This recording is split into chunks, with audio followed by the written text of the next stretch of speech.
This afternoon we have the pleasure of meeting with Marilyn Nelson, who is Associate Vice President for Giving at Common Bond. And why don't you tell us a little bit about the corporate giving that's gone into this upper post of Fort Snelling housing project? Great. We have had tremendous success and tremendous support with our corporate giving. Started way back a couple years ago with Home Depot Foundation contributing money for the capital needs, but they also provided all of the bedding and the beds that we have here at Upper Post, 80 beds. And then it's continued for the next couple years. We've had corporate giving from RBC, from Allianz, from all kinds of organizations, not only from corporate, but also from American Legions, VFWs, and individuals that want to support this project. So we've raised a lot of money, and it is well worth the work that has been put in. We know that it's going to be successful for our veterans. And that's what it takes to make a physical structure a home? Correct. So one of the things that is different with Upper Post than some of our other housing is the furnishings. We typically don't provide furnishings, but we really wanted to make the Upper Post a home for each veteran.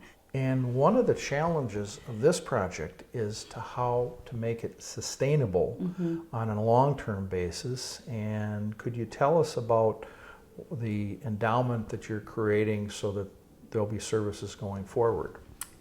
One of the things that we realize is that the services here at Upper Post are so important, and that is in order to just stabilize our residents, make sure that they have their needs met.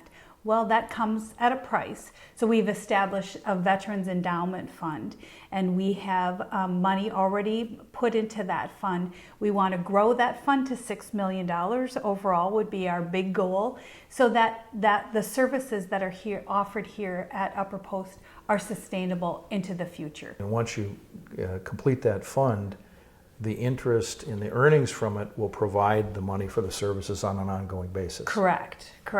Yep. It's a very interesting model. Yeah, it's the way that it needs to be to make sure that these residents and the veterans here are supported. If I am running a Lions Club, Veterans of Foreign Wars Post, or Legion Post, or Disabled American Veterans Post, any of the service organizations, as I understand it, you can right-size projects for them, so a small post can own something? Correct. So we've received donations from $100 from VFWs and American Legions all the way up to $5,000. We've had people that said, we really would like to donate some games that would be good for kids. That we have people that want to donate dish towels and those kinds of things. So it can be from small scale all the way up to large scale, and large scale can be supporting the 58 units and families, or it can be coffee pots, or it can be something small. We had RBC give a cleaning supply drive, which was hugely successful. And you made an interesting point earlier when you were saying that the residents were going to be involved in the decision-making of some of the interior spaces and what this facility is going to look like. And it's a different relationship than, somebody else decides for you. So correct. So one of the things that's really important is building community. And so rather than us, Common Bond, just deciding, well, this is what we're going to put in this room and this is what we're going to put in this room, really engaging the residents and the veterans to say, what is it that you want that will make this place feel like home? And you have a website, and it's... We do, www.commonbond.org. There's a donate button there, or you can find me online and call, and we will work out something. All cash donations, all kinds of donations are needed. We know that there's a big list for volunteering too, so as soon as we get everything up and running, we will be in need of volunteers. Very good. Well, Marilyn, I want to thank you Sure. for the work that you do to make this project come to life and to make it a desirable place for our veterans to live so that they can succeed in life. We have Richard Leonard, who is our next guest on our show, and you work with Advantage Services here at the Common Bond Upper Post Veterans Community here at Fort Snelling. And first of all, Richard, you're a veteran. I am. You're a Red Bull. You serve in the Minnesota National Guard, and you've been deployed twice to the Middle East? I have, yep. Once to Iraq and once to Kuwait. Very good. Well, thank you for your service. And, thank you. And seeing how I'm an Army veteran, I can appreciate that service. Very good. And why don't you tell me, you were mentioning earlier that you were trying to create a safe, inclusive environment where people can succeed. Yeah, my goal here, being the on-site services manager, is to make sure that our residents feel safe in their homes. I think a lot of people would say that coming from homelessness and the shelter system, you hear stories of people getting attacked or you get people getting their things stolen. We don't want that to happen here, and the fact that now they have their own spot, their own place that they can lock up and call home is a huge thing. So building a safe community, one that's inclusive, that everybody can be a part of and everybody can have a say. We're gonna build a resident council so that they have a voice in what happens here at Upper Post, and also we want them to feel like they can succeed at their goals. I put a very strong emphasis on my staff to do goal planning with their residents on their caseload. And we want to track those, and we want to make sure that at the end of their time here, whenever that may be, that they feel like they've accomplished something and they've moved forward with life, that this wasn't just a stop along the way, but it was a great stop along the way if their journey continues after here. And everyone who resides here has been successful in serving in the military. Absolutely. They're all veterans. Absolutely. So that's a good starting point. Yes. You were discussing, the service model and the concern about making sure that people are engaged, and this is just not a warehouse where people sit in their rooms, but right. They take part in activities. Could you say a little bit about that? We have on site, we have a computer lab. There will be a media room for folks to be together with TVs and games and movies. I tried to make sure we have some pretty comfortable couches for them to kind of hang out together on. There's also, we have another community space that has a full kitchen. We already have a couple residents here that have expressed interest in cooking for having some kind of event and cooking for everybody. So that's a big thing to bring community together. We also have another community space down the hall that has a pool table, some chairs, just kind of like a lounge. And we have a kind of a fire pit type thing coming. So we can do those events in the fall and the summer. And who doesn't like a grill, who doesn't like a barbecue? So we have those coming, those will be installed. So that we have a lot of different spaces for our residents to be together and make sure that they're not isolating themselves, because we don't want anybody to feel like they're alone here. We don't want anybody to feel like they have to go through the journey of whether it's recovery or mental health treatment or whatever it is that they're experiencing, that they're not there to do it alone. Because the common bond here is that we're all veterans, right? We're all brothers and sisters, so we need to help each other out. So that's our goal. You mentioned to me that the things that are you're trying to do to make this unique. You got somebody, a teenager who is building a custom bookcase. Yep, we had a young gentleman contact Common Bond, and he likes to do carpentry work. So he's building us a custom, a really neat looking bookshelf to put in our media room. Just kind of as a contribution to the community. So, I mean, people from all over have contacted us they want to volunteer at events, and they want to, help get the place ready for veterans to move in. Whatever it is that we need, people are volunteering all the time, and it's amazing. It's amazing the outreach that people are doing for us. Well, Richard, I want to thank you for sharing the information with our audience today. Great things will happen here. Absolutely. And it'll be a place of new beginnings, and I can tell from listening to you that you're a very dedicated individual, and you have a heart that wants to change lives, and I'm sure that's something that's going to happen here. Absolutely. Thank you very much.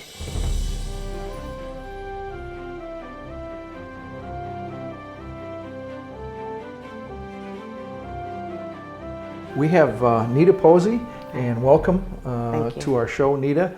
And as I understand it, you served in the United States Army? Correct, yes. I served in from 1989 to 1992, and I was stationed in Fort Hood, Texas, while I was in. Very good. And you worked in communications? Yes, I was a communication specialist. We installed the telephone lines so that the infantry units can have mobile communication when they were out on the field or in battle.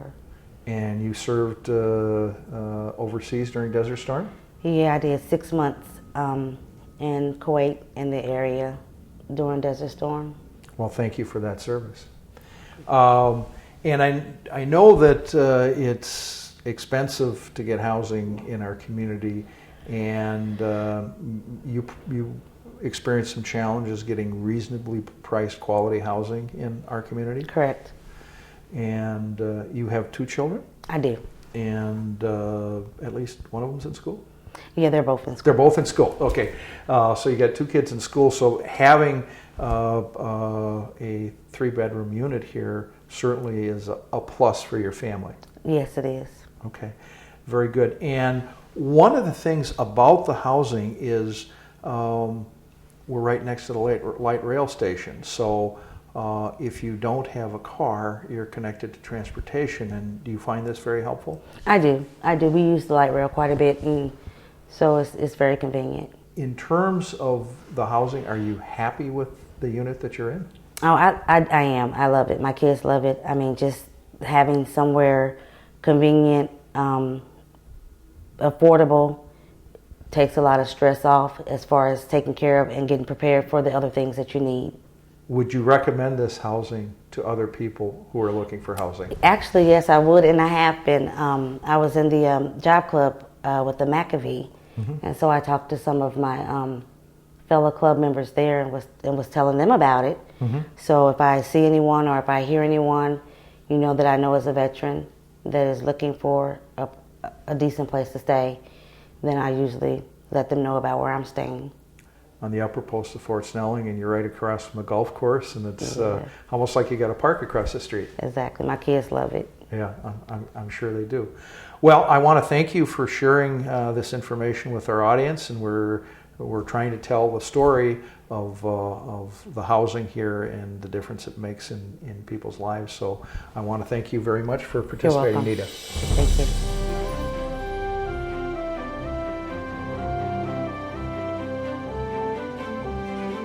We're meeting with Ron Bartko. You bet. And Ron, you served in the United States Navy? Yes, I did.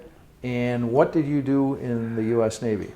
I was a radio operator aboard my ship from 1952 to almost about 56.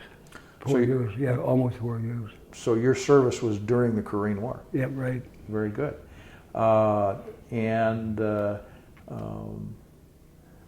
We were discussing earlier that there have been significant periods of your life where you did not have a lease or an apartment in your name. I bounced around quite a bit, kind of homeless type of thing, and all over. But never owned nothing. You like the common bond housing here at Fort Snelling? Oh, I love it. I think it's great. I couldn't believe when I found out, make a phone call, and I called somebody, and they said, well, you got to have it. I'll send you an application and you have it in, and I didn't realize I would get it so fast. I was blessed, I guess. I don't know. The way I look at it, really. Very good. And you depend on the public transportation, the light rail, and the service that's available here? Yes, I do. I love it. I love the light rail. I can get all over the place now. You were mentioning that it's nice being in close proximity to the Minneapolis VA Medical Center? Yes, it is. I love it. I got my butt kind of chewed out because, well, you can walk over there, take a bike. Well, you probably can, but I'm waiting to get my bike back. And I go over there almost every morning, have a cup of coffee, read the paper, and I go there religiously on Sunday. I go to church over there. I guess my last question would be, would you recommend this housing to other veterans? Oh boy, they could be so lucky. Hog heaven, that's the way I look at it.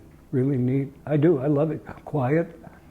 And I like the exploring around here. That's what I like. Ron, I want to thank you for your service in the Navy and defending our country.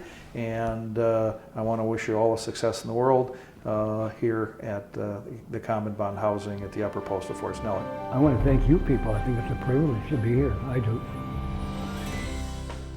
Our next guest is Sarah Regal. Welcome, Sarah. Thank you, Milt. And Sarah, you're a Michigan State grad? Yes, that I am. Yeah, and it's good to have another person from the Big Ten here.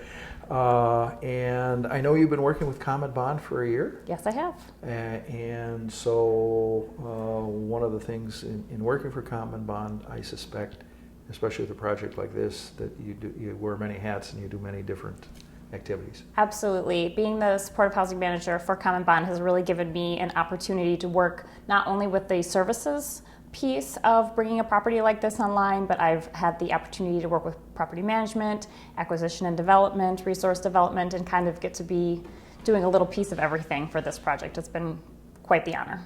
Having seen this when it was a dusty tank shed horse barn, and the before, it's quite a transformation to see what it's becoming now.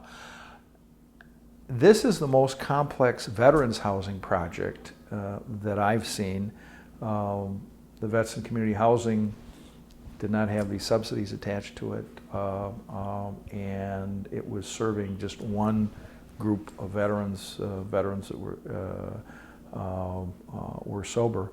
Here, you're dealing with like 4 streams of funding: the HUD-VASH vouchers, Section 8, Continuum of Care money, and Group Residential Housing money, GRH. So that's the first time a project like this has been done, and to get the subsidies to make the dollars and cents of this work, people have to qualify for each of those programs, and the criteria are different? Yes. So we have subsidies attached to every single unit to keep rents low and affordable for individuals. Most of them are based on our applicant's income. And so we have a variety of criteria, kind of depending on which unit someone's going to go in, anywhere from a fairly low threshold of at risk of becoming homeless to a much higher threshold of meeting a minimum of 1 year of homelessness, either on the streets or in shelter.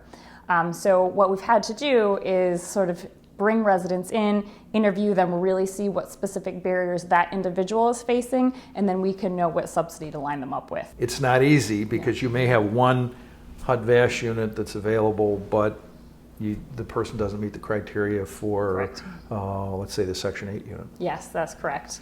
So we had some things that had the lower thresholds went very quickly, and one by one we've sort of filled up the subsidies until we can say, well, we have 1 of these and 2 of these, and we can really focus in on who to screen and try to bring in through the process. And you've had some challenges in that construction didn't go as quickly as you would like. Yes. And your financial model, you had to lease up within a certain period of time. So that's put a bit more pressure on you here? Yes, that's been a little bit of a point of stress. We have what's called tax credit funding on this property, and tax credits are received based on occupancy. And so when we had some delays in our construction, very often due to the historic nature of Upper Post, we've had to push back that date a few times, and so our occupancy wasn't where we had originally projected it to be. And so we've had to do a much faster lease up in a much shorter period of time than we had originally anticipated. And yeah, because I remember the original discussions was like, well, we'll start and we've got this long period of time so we can gradually move people in and work things out. And that time frame has been compressed. Yes, it has. We had originally hoped to do about 5 to 6 a month, and we've actually done 25 in the last 2 weeks. There are many other elements with this project because you're on unincorporated land of Hennepin County and Fort Snelling. That might get rid of some of the zoning issues because the county wants you here, but you have to make sure that you pay for security for the building and for fire protection and for things that others might take for granted if, let's say, you were in an incorporated municipality. Yes, that's very true. We are Hennepin County, but we're not Minneapolis, St. Paul, Bloomington, Richfield. We're not technically part of those. We are Fort Snelling. And so we had to make sure that we had, contracts in place to make sure that we had all of those emergency services lined up and, to make sure we knew where to send our kids to school and what food shelves that we could utilize. Everything that's done on a geographical or address nature, we kind of had to find where we fit. Fort Snelling had not been included in some of the food Correct. shelves. You discussed that earlier, Yes. how much work had to go into just establishing what food shelf would serve you. Food shelves tend to serve very specific addresses, school districts, from this street to this street. And if you're not in it, and if you can't bring a piece of mail that shows that this is the food shelf that serves your area, unfortunately, due to their limited resources, they might not be able to serve you. And so we really kind of had to search to find the food shelf that was able to work with us here.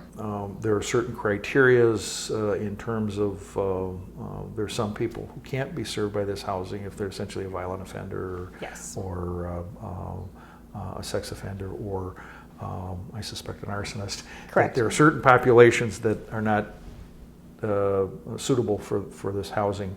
And you've got the added challenge of having family housing Yes. adjacent to single housing. So you've got to make it work for both populations. So are you finding that to be... That's been a really unique challenge. We do have a fairly small population of families here. We have 6 units that will fit families, and those came online first. So the nice thing was that we were able to bring those folks on and have a little more time with them to assess the needs of an entire family, because you're bringing 5 or 6 people in at one time who may all have needs of staff as opposed to one individual. And so since we started filling those units up back late winter and early spring, we've had a little more time to work with them, make sure they knew what schools they had open and options and available to them, and get some of those resources up and going before we sort of had to switch some of our focus down here to the single adults. And for some of the people who are challenged with housing, to have stable housing where they can make their school choice, it's going to make a success for the family much more likely.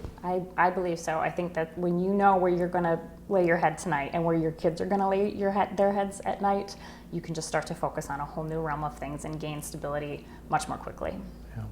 And one of the things our staff will be doing we've done this already in the family housing. Yes. We've taken applications for benefits from some of the people, and we're actually going to be bringing our staff out on site to make it more convenient for people here to receive those services. So, in our are there any final thoughts you want to share with our audience here about this housing?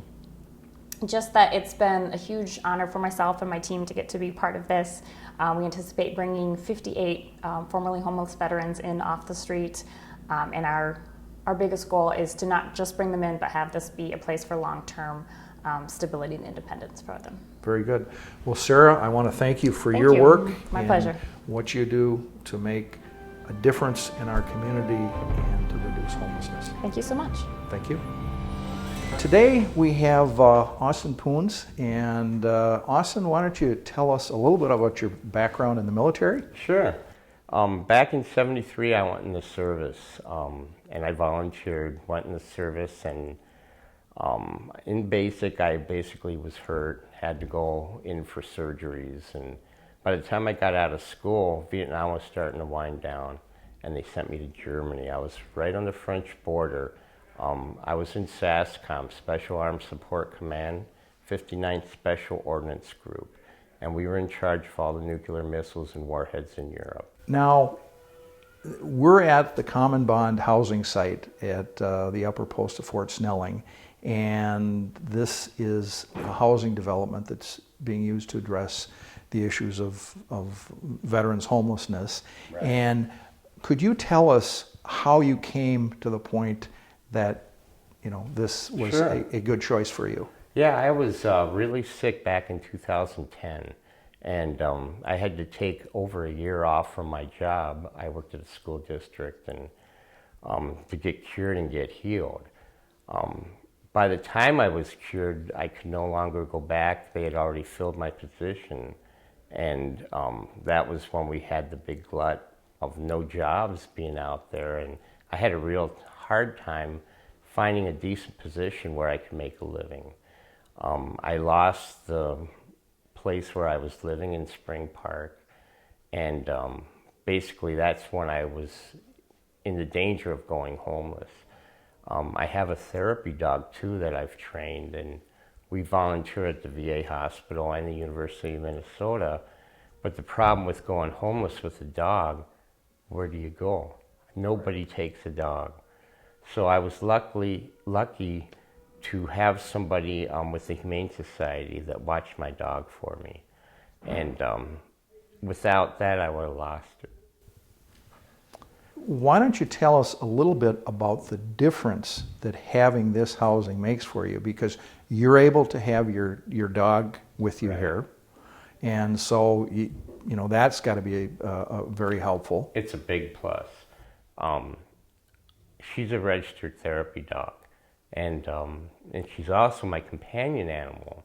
So with that in mind, I can pretty much bring her now to any apartments and get her in there. But here it's so awesome because we're so close to the VA where I volunteer.